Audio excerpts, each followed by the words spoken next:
Robbie, as you've been talking, the conversation is going so deeper. Mm. I want to recap on some of those sales thing, what you were saying about. Are there any principles, Robbie, in terms when it comes to sales, or how do you go about that? So, one, you need to know what you have to offer very clearly. And two is actually having brackets which you can move to, right? If this is the pricing, this is, I need to have the discipline, this is much I'll offer. If you want this, then you pay a little more. If you want this, and you can even have around 7 levels there, right? Because in my experience with Breakthrough, uh, most of the times we used to sell a 1 day program, but now that we have layers, I was even able to sell a 1 year long intervention with a client, Wow. right? And told them very clearly, if you get this, this is what it is. If you add this, this is what it is. And I think when you're building a business, having clarity on that aspects as to what you offer and how much it is. Hey, for example, from this context I'm selling you, if you're going to do a floor activity, there is a level of equipment needed and investment is there. But the moment you involve ropes, you have really invested into it. And people seldom know the value of one rope. They think that, oh, it's just a rope. But for the safety, the amount of money you would have paid for a single rope is very high. Right? And it's okay to have those demarcations of prices and stick to it. Wow, that's interesting. That's really interesting. Then how do you, as you go about, charging people, you need to be knowing your program, right? Yeah. Yeah. And how important it is in terms of programming, what kind of a program you have. For example, when you're saying, for this cost, you're going to be giving this one, for this cost, you're going to this one. So how big is your program or how small is your program? How do you go about that? That completely depends on how deep the client wants to invest in. And that is where in the beginning, I said the conversation is very important, understanding what they are and clarifying what they want, and then giving them options makes the sale much easier and smoother. Because end of the day, we are giving the client choice as to what he or she can choose. Yes. Right? But also, they also need clarity as to what comes in what price and what is the real need that they have. Some of them will say, we'll just do this for now and we'll look at it later. Some of them, I said, I think it's a desperate need, I need to finish everything, and then they go with it. But the key factor there is not just the sale, but you're out there to serve them. But if they want 5 dishes, and to a buffet in an ITC Grand or a Hilton is very different. Both are having lunch. And I think there should be some marked difference between those. I think for that, you need to know your product. Completely well. Your product, isn't it? That's the homework you need to do in your boardrooms. What are my products? How is the pricing coming to? What's my operational cost? What's my recurring cost? What is my maintenance cost? All that will factor in before you finalize on your rates and your slabs. And this would be like different products, or it will be just one product, multiples of different activities? For me, I think the activities and the medium come a little later. I think establishing the product or what you offer in different level comes first, and then the activity and everything gets stitched around it much later. Wow. And even there, you need to have, if I am in a day, we need to know as experts that we should not do more than 3 or 4 activities. People are going to drain out. The client might want 10. But as experts, we need to be able to explain to them saying, hey guys, your guys' attention span is only this much. And anything beyond that is equivalent to just, you can't force feed a child. Yeah. So true. Right? Yeah. And I think that is why it's so important to know those markings, know your research, what will go in, what is not, and being open and honest in the conversation with the client is really important. Amazing. Yeah. I think that's a very integral aspect of what your sale is going to be. One of our learning curves have been, Robbie, we did a corporate program and we did 20 activities for 200 people. It was just a whole day and we felt really nice and we felt we were quite generous in what we offered and we gave. But the feedback was they said it was too many activities. They had no time to, to put the foot down and they were literally tired and worn out. And this was a learning curve for us. How do you, how do you look at this one?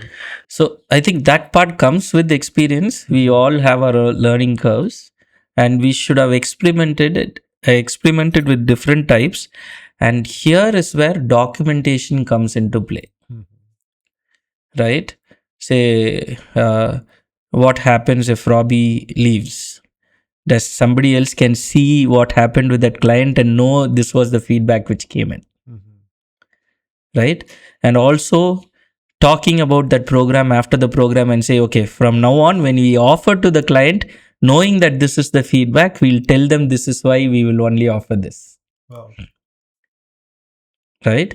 And I think we need to know that we are experts. And it's okay to tell the client this is what it is. A lot of times we think that the client governs what we have to do, rather that we need to enter into a partnership with the client, not a boss and a employee there. Wow. Partners will be able to serve better. Super. And what do you think is the key for having a customer to come back again to you? Deliver what you promised.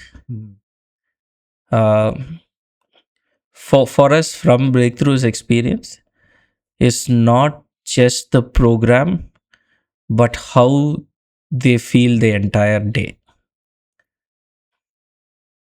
And if you can genuinely serve them like Christ, they're going to come back to you.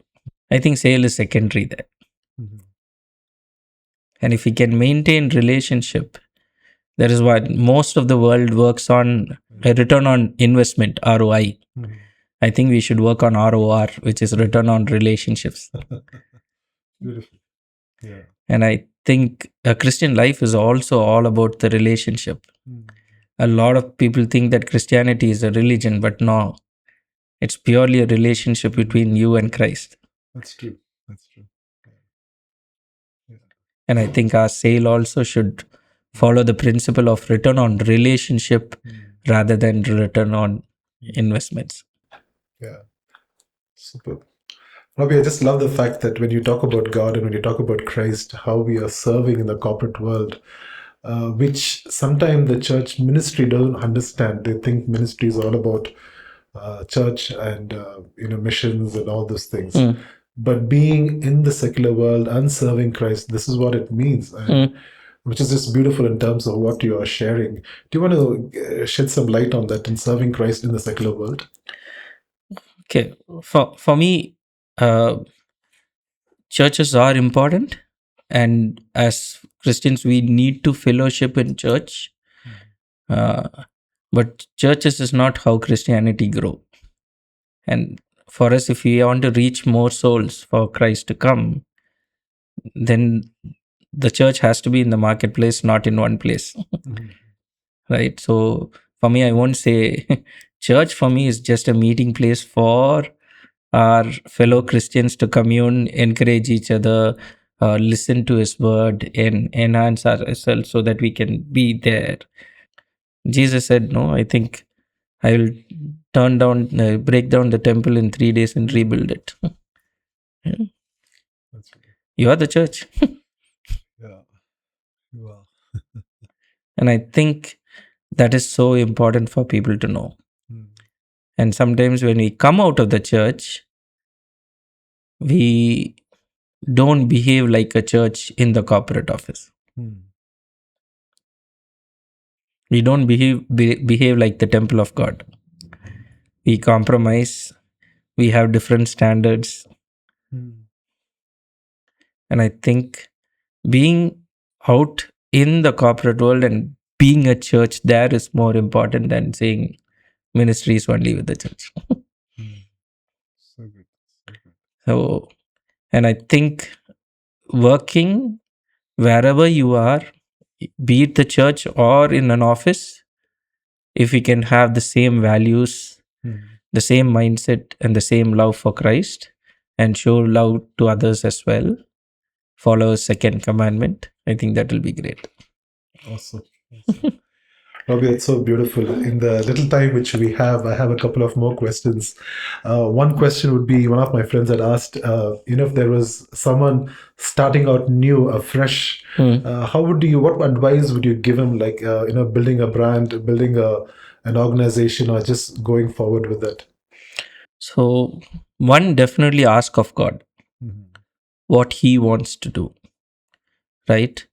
Because the prayer Jesus taught, he said, let thy will be done. I think that should start there. Two is to really have clarity on the vision and the mission, not stop there, but nail down the values. Because sometimes as we grow, we forget the values that we want to imbibe in name of change. In terms of growth, and we lose our roots. The tree may grow, but if the roots are not firm, it's going to fall eventually. And I think it's so important that one, ask of God, to nail down your vision, mission, and values. Not to hold your employees accountable, but to hold yourself accountable. Right? Three is, I think it's so important to push for excellence and offer the best to God. And four, the most important, you're out there to serve and not to be served. Super, yeah. And so interesting to serve, the whole concept, to take it into the corporate world, to be servants. Yeah. Robbie, you are a man of prayer, I know for sure.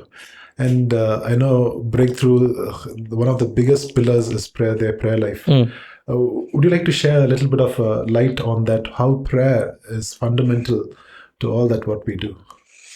Okay. Prayer, I think, has three portions to it, right? One, from a breakthrough perspective, is praying over the promises which God has given. And just praying over the promises reminds you of the promises. Sometimes we get a promise, we are very quite happy about it, and then forget about that promise. Right? So, praying over the promises and thanking God for it is the first step in prayer. Right? Two, more than asking, I think it's intercession which is very important. For example, in Breakthrough, we pray for our clients. We pray for our employees first, and then for the clients. We pray for Breakthrough. As an employee, I intercede for Breakthrough. Right? And I think it's a very important, crucial step in prayer. And the last one is asking for guidance or the way forward. Not my will, but His will. And I think if these three aspects are there, it's very important. Say, for example, Breakthrough has this amazing discipline, I will call it, rather than a ritual of making sure that one or two members in the team pray every day around the campus. Right? Which means there is a blessing which is being shared all around. Right? Two, we fast on a Wednesday, which is not a rule. People who want to eat can eat, but most of us fast and pray. And if we have the time, we actually sing together, we meditate on the word together, and then catch up on what happened with the week. Right? And we close the day with praying for each other. Wow. And I think that's so important. And even corporates can actually practice this, right? They have this concept of, hey, we should have people sharing with each other. It's a big thing for them. And we as Christians are blessed. Yes. And we don't use it or give importance to it. right? And I think that's also very crucial. And we have always started our day with prayer, Mm. Yeah. right? And everyone in the morning have to have their quiet time, and we come and share in small pods Mm. as to what we had as a quiet time. Nice. And I think it's very important to be grounded to the source or connected to the source. That's so beautiful. Yeah. Yeah. I remember once, Robbie, that when we were having a conference and when you were speaking, and then you say, "Hey, this morning, this is what I read," and that really, challenged me to see how connected you are with God and with this word, and that was just which happened in the morning. You were able to share Mm. later in the evening, and that connectivity seems to be so important for us to, as you rightly say, to be connected to the source and things. Yeah. What would you say in terms of God's hand in your journey, Robbie, as you are being in a corporate world and then working with Breakthrough, and now you are stepping out on your Mm. own. How do you see God's hand in molding you or developing you, and now releasing you to do other things? Uh, I think first step is obedience to God, Hmm. right? I'll give you an example because you asked about me. As breakthrough facilitators, a lot of us have a lot of stories, Yes. right? Robin has amazing stories. Linda will have like revelations of one particular participant. Vivian will have a thought. We have had amazing interventions from God. I was doing a program for a client, had sent the program schedule, what the activity 1 was, activity 2 was. I'm doing activity 1, and God is telling me, change the second activity. And this is a fussy client. Hmm. Okay. God is telling me, change the activity. Okay. I'm like, I was battled. First, I didn't want to. Then I said, okay, let me try. I went to the HR and said, I want to change the activity. Luckily, the boss was next to him. And the HR said, no, we have to do what's according to the plan. Boss said, he asked me, why you want to change? I just have this feeling I want to change. Right? And he said, okay, go with it. He gave me permission. Okay. I changed the activity and I dealt, and God told me about dealing with integrity. It was not in the objective, it was not in the program plan, and I dealt with that, the whole aspect of integrity. And the boss walked up to me and said, this is exactly what I'm going to address tomorrow. Hmm. Super. Super. So I think it starts with obedience. It might be very uncomfortable sometimes. Hmm. It was not very comfortable for me that day. Mhm. And that was, at that time, I was not a very seasoned corporate facilitator also. Hmm. But it was a turning point for me. Wow, amazing. Mm. Amazing. So, Yeah. yeah, that is what God does.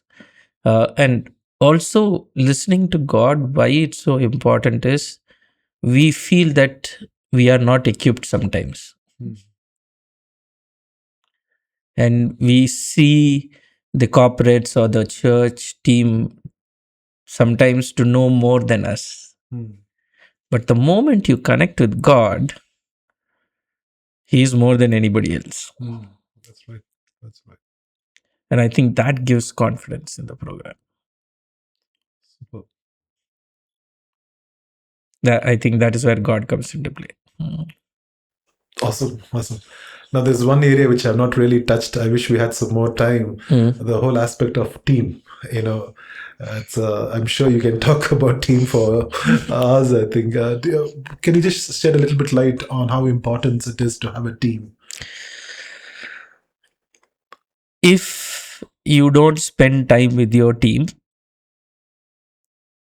you don't have rights to teach team building, Hmm.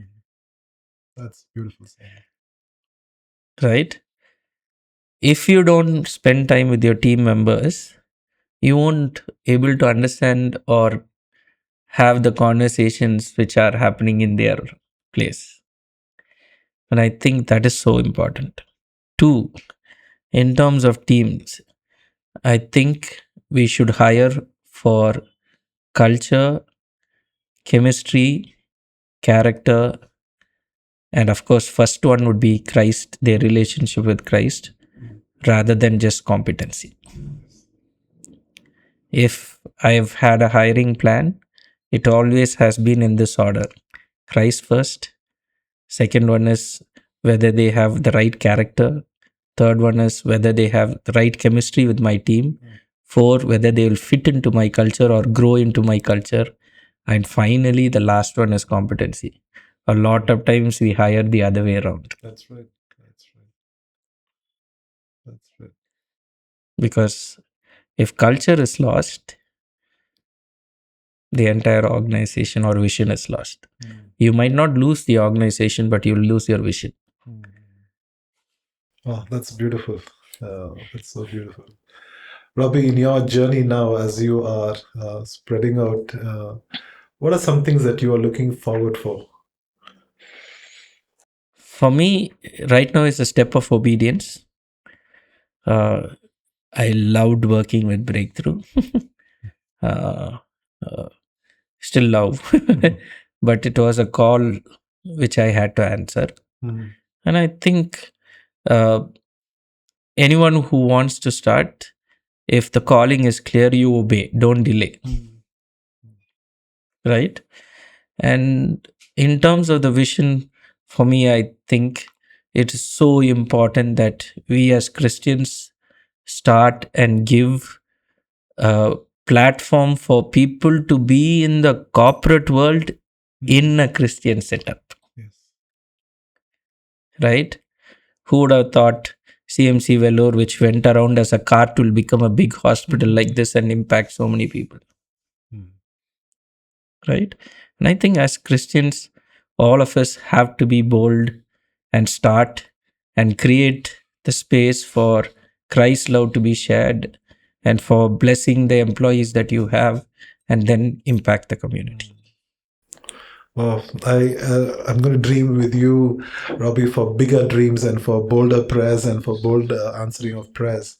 I just want to say thank you. I'm looking forward to meet with your better off, which is Blessy, and I know she also has a world of experience. We're looking on for that.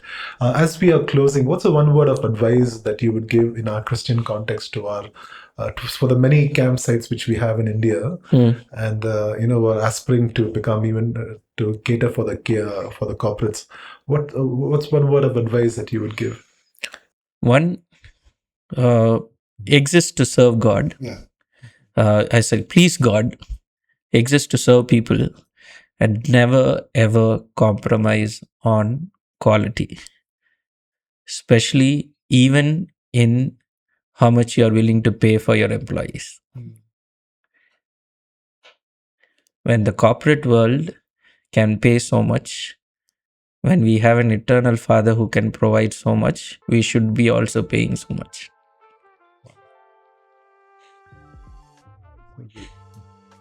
That's my take on this.